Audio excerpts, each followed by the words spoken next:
So ayun, magluluto na naman tayo ng magigisa lang tayo ng ano guys, sayote tsaka sardinas. Lagyan natin ng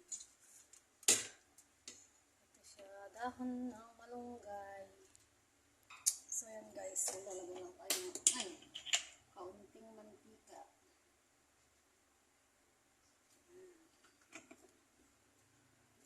Tapos lagyan natin itong sibuyas.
Naglagay lang tayo ng konting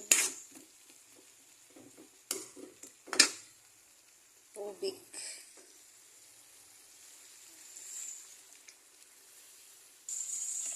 Pagkakulo niyan guys, lagyan natin yung dahon ng malunggay. Ayan guys, kumukulo na siya. Tingnan natin kung malambot na yung sayote. Saka natin lagay yung malunggay. Hindi pa.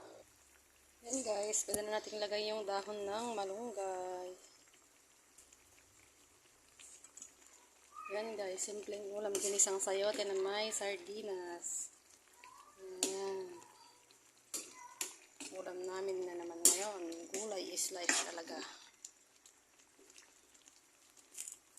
Gusto kasi nung guys, alaga kong si nanay. Puro gulay gusto niya. Pampahaba daw ng buhay. Sana all. So ayan guys. Kain na kami niyan. So ayan guys. Bye bye.